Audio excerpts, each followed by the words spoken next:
Imarites ni Tulfo, ni Montulfo. Yan na alam niya daw, girlfriend ito ni Digong. Sabi ni Montulfo, ngayon, may isa pa pala, konsihal, city councilor, ito, detention cell. Kaya lang hindi man pinapasok kasi hindi man kapamilya.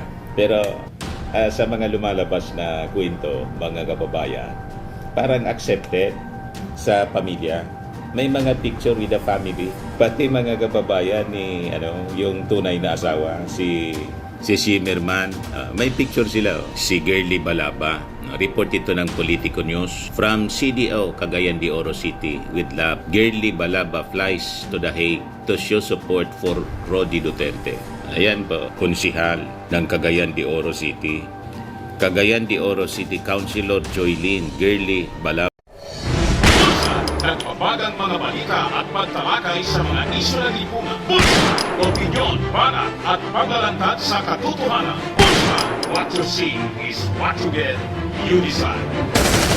Ito po mga kababayan, si Dante Maravillas po. Dito muna tayo sa ating podcast, Live with Dante M. Pag-usapan natin itong kumakalat na balita sa social media na malasyubis na buhay ni Digong.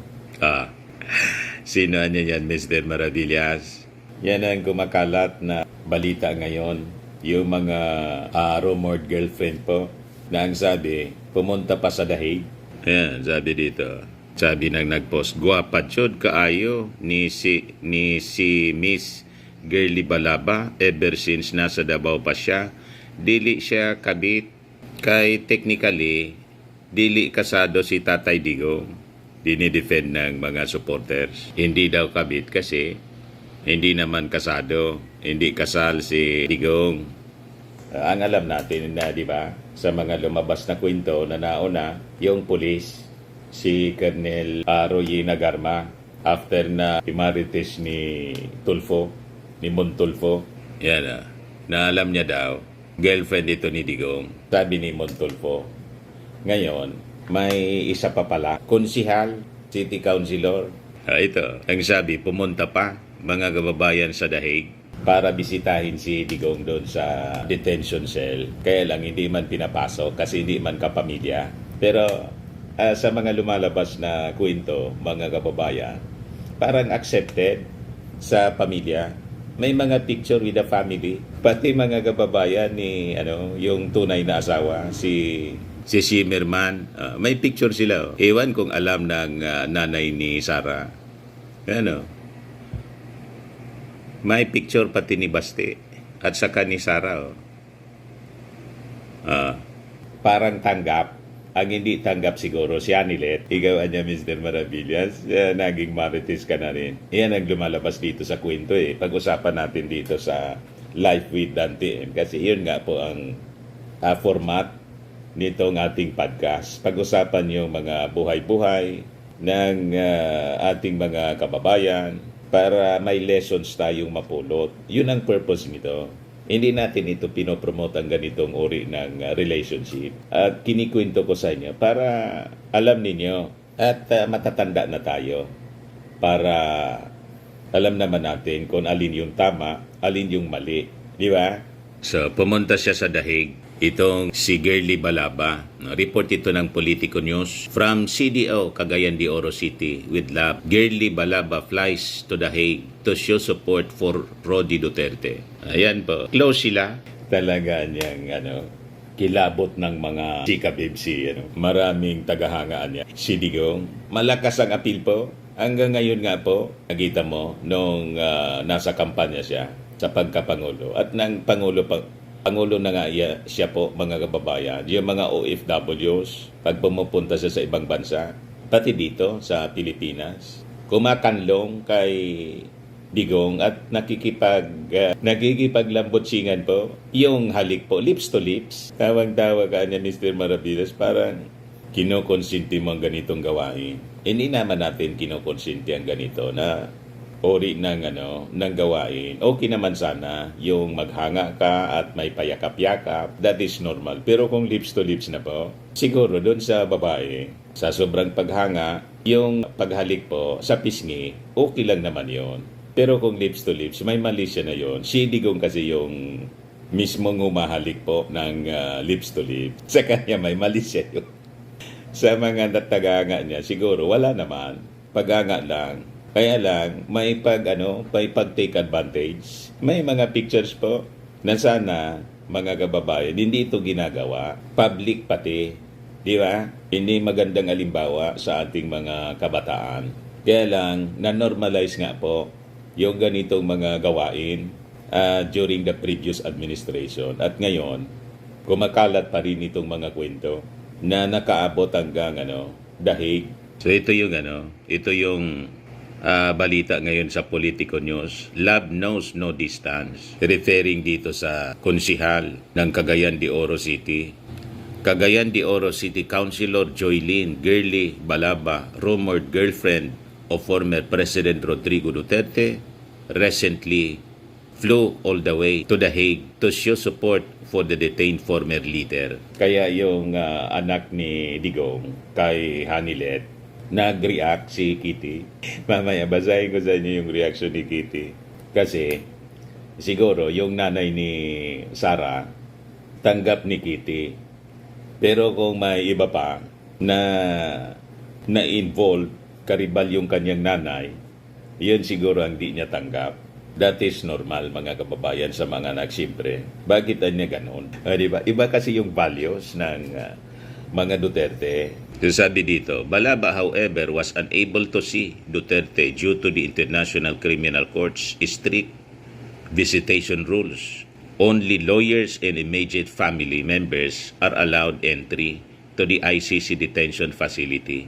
So, hindi siya makadungaw doon. Si Amy Marcos nga po, na nagpapakilala ng anak ni Digong. Tatay Digong na rin po ang tawag niya. Kinalimutan pati yung kanyang kapatid na podgayan digdi sa Bicol. Garian niya nalada na. Ano niya, Mr. Maravillas, yung gari nalada. Yung lada po ito, sili, pampaabrigana kasi ito sa amin. Di ba? Pag spicy yung pagkain, lalo kang sasarapan. So sabi dito, Balaba did the next best thing. Camp out with supporters outside the ICC detention center, calling for Duterte's return to the Philippines. A former journalist, she explained her visit was a show of solidarity, expressing concern over 80-year-old Duterte's isolation and its impact on his health. Dating journalist pala, kaya nagka-access kay Digong. Anong panahon siguro, paoro interview habang mayor si Digong.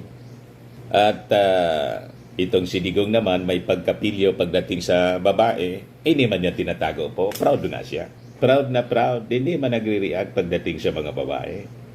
Masayang masaya siya na naliling sa maraming mga babae. Di ba? Kasi macho-macho ang pakiramdam niya.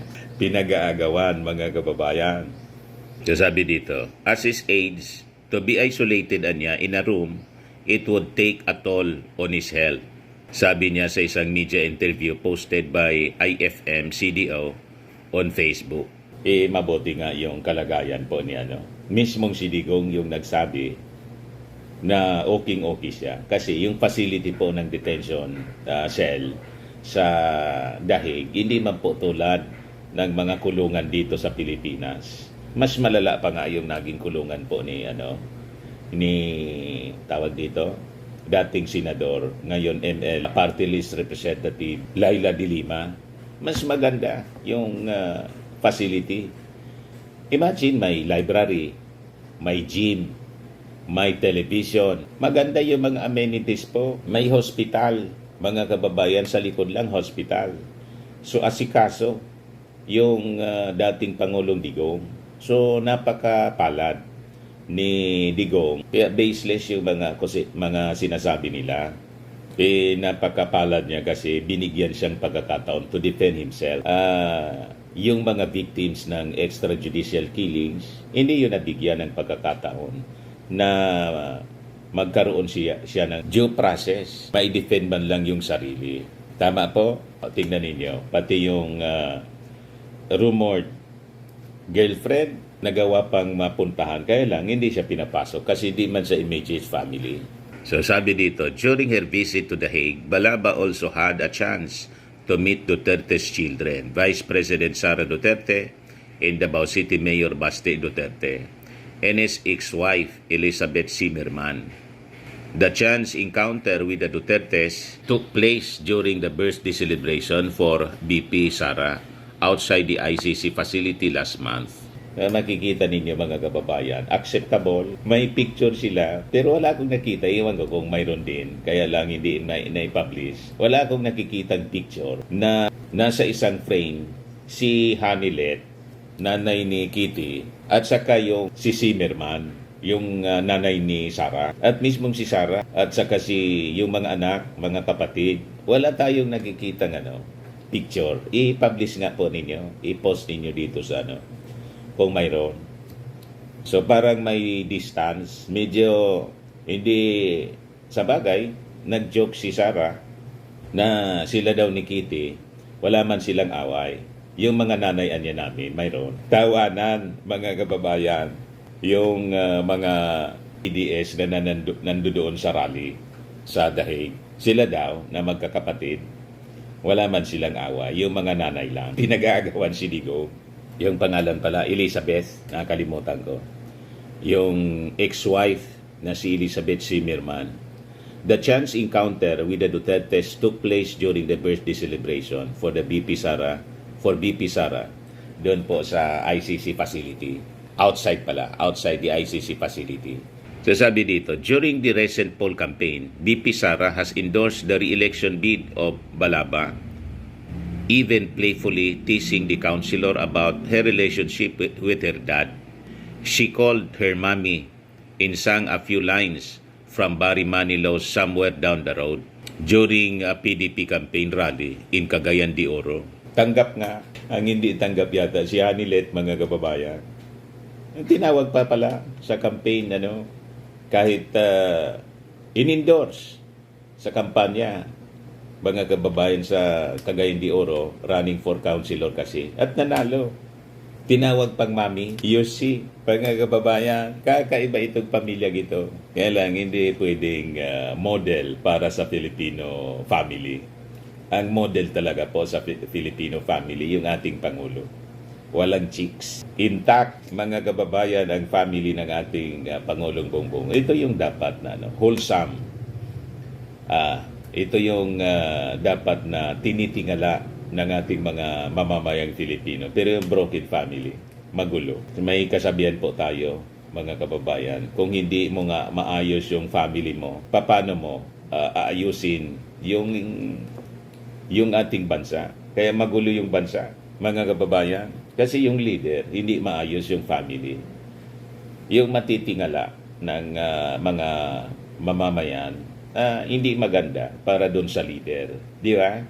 So sabi dito, back in 2019, Duterte teased Balaba during a Malacanang event, joking about their past and hinting she may have moved on.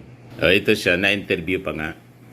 Si Alma, mayong hapon. Ma'am, when lang ka nakabalik? Ikan sa The Hague, Netherlands. Niabot ko last week, June 4. To be exact, kay iagi mo po sa Cebu. Maganda. Kumusta? Dating Kumusta reporter si pala former to. president? Dili ka po bawal ang strict ang ICC detention facility.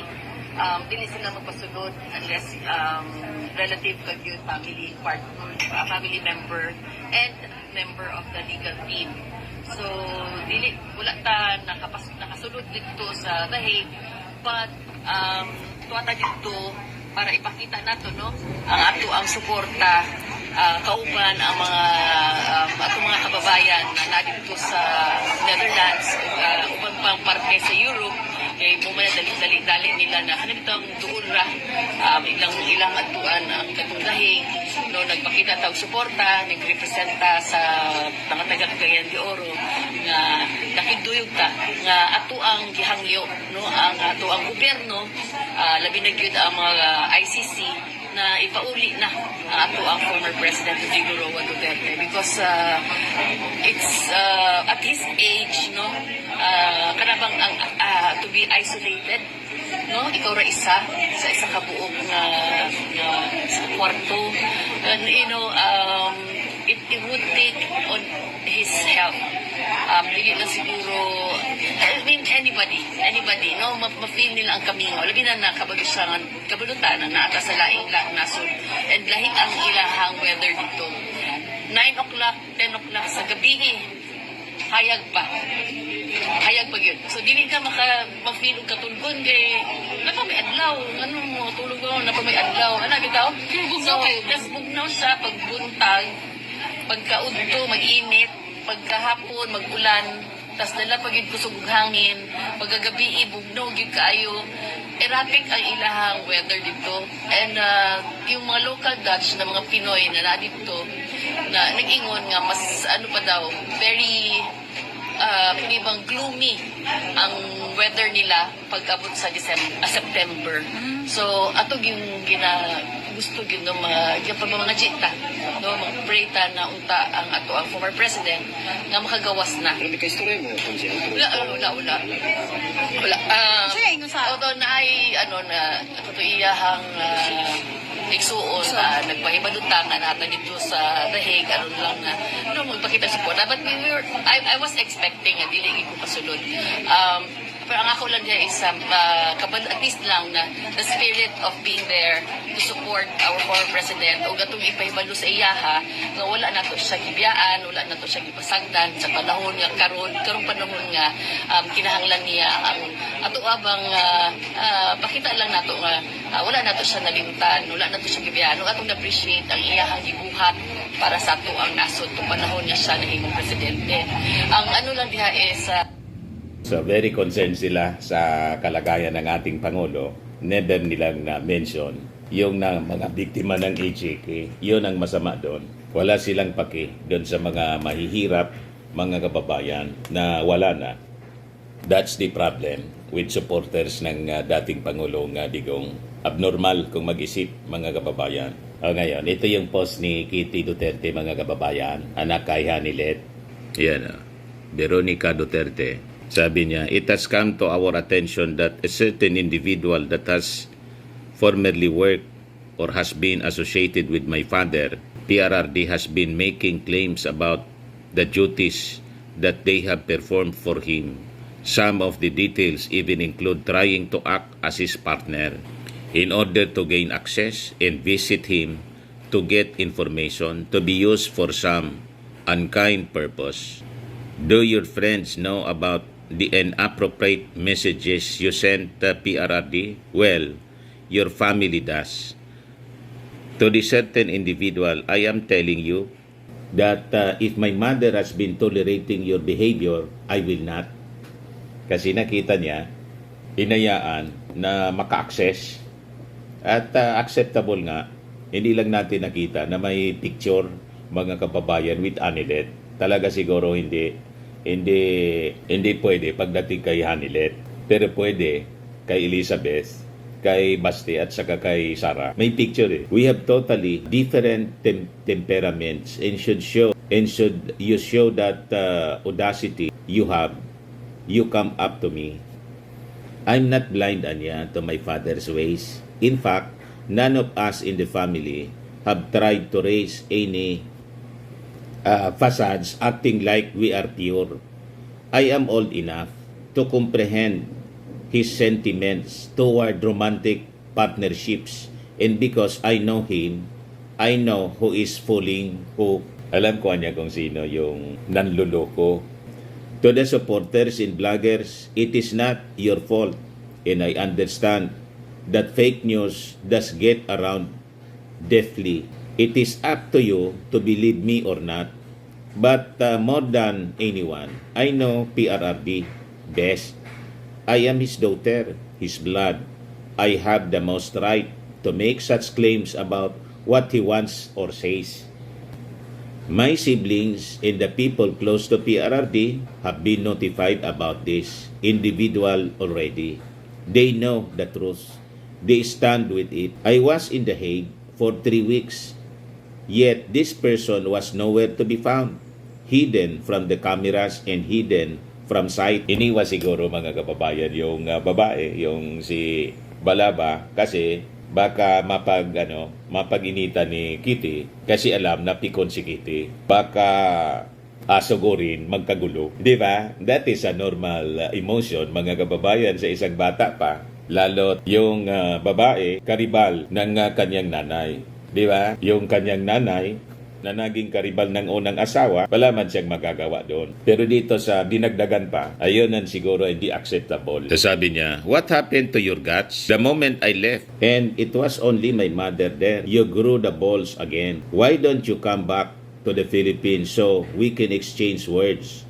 You and I, without your backer, of course. We urge everyone to be discerning, critical, and skeptical. Take time to validate the claims that you receive from these persons. Do not fall for fake news or claims. Daghang salamat. Kaya nag-react yung mga netizens. Sabi ni Marilo Peralta Laca, as the saying goes, what comes around goes around. Parang di nyo gawain ang gumawa ng winto. And please stop calling your father PRRD because he's not the president anymore. Former president siya. Feeling pangulo pa rin ba, tatay mo? Nagalit yung mga netizens po. Sabi ni Churchill Castillo Ferrer, sino ba naman tong tinitira ni Wake and Bake? Sabi ni Mario Esi, fight this time, Wake and Bake girl. Sabi ni Eileen Advincula, galing ng English, may spokesperson. Sabi ni Susan Jose, nagmamagaling na naman ang bruha. At tayo naman po, naintindihan natin yung feeling ng anak. Siyempre, magsiselos yon para sa kanyang nanay. Si Elizabeth Zimmerman, tanggap na niya. Siyempre, unang-una, nauna yon. Unang asawa.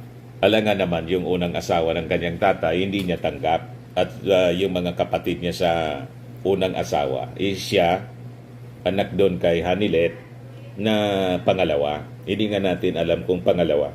Tapos may Yurina Garma pa, mga kababayan. And this time, ito lang yung mga alam natin, apat na sila. Itong City Councilor ng Cagayan de Oro. Niya, Mr. Maravillas, ang conclusion mo dito sa kwento. Ang masasabi ko na lang po, huwag tularan ang masamang gawain. Tama ba? Huwag wasakin ang pamilya. Iwasan ng ganito, mga kababayan, na mga masalimuot na mga pangyayari. So anyway, post na lang po ninyo yung inyong mga reactions, comments. Kung hindi pa po kayo naka-subscribe dito sa ating channel, sa ating podcast, Life with Dan TN, click subscribe po ninyo. And share naman po ninyo yung ating video sa inyong mga kaibigan.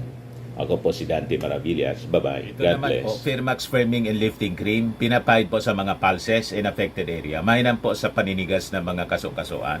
Ito naman po, Automax Radiant Serum. Sa mukha naman yung application, anti-aging po siya. You will look 10 years younger than your age. Sa mga cancer patients naman po, baka lang gusto ninyo itong itry. Nengsia Red Mix Fruit Drink. Hindi mo po siya gamot, food supplement siya. Kaya lang, gawa siya mga kababayan sa goji berry. Yung goji berry, may anti-cancer properties. O ngayon, yung mga inquiries ninyo, dumiritso na lang kayo sa aming messenger sa Facebook para masagot namin agad. Ayos pa? Ayos na ayos niya, Mr. Maravilla. But anyway, ito po pala yung aming bagong product na binibenta online. I am worldwide amazing pure organic barley powdered drink mix from Australia. Negosyo to ng aking anak na architect entrepreneur Riz Maravillas. Ayan po. Kontakin na lang po ninyo siya, Riz Maravillas on Facebook. Ang mga health benefits niya, boost immunity, improves digestion, enhance energy levels, packed with antioxidants, prevent cancer. Sa mga naghanap po ng malinis and spacious fitness gym, pumunta lang po kayo sa aming Colossal Fitness Gym. May Grab car rental din po kami. Ito naman po yung bago naming product na binibenta online. Eye Glow Serum, whitening po siya. Tingnan ninyo yung epekto sa aking anak na architect before and now. Yung mga inquiries po ninyo, dumiretso na lang kayo sa kanyang Facebook account, Riz Maravillas.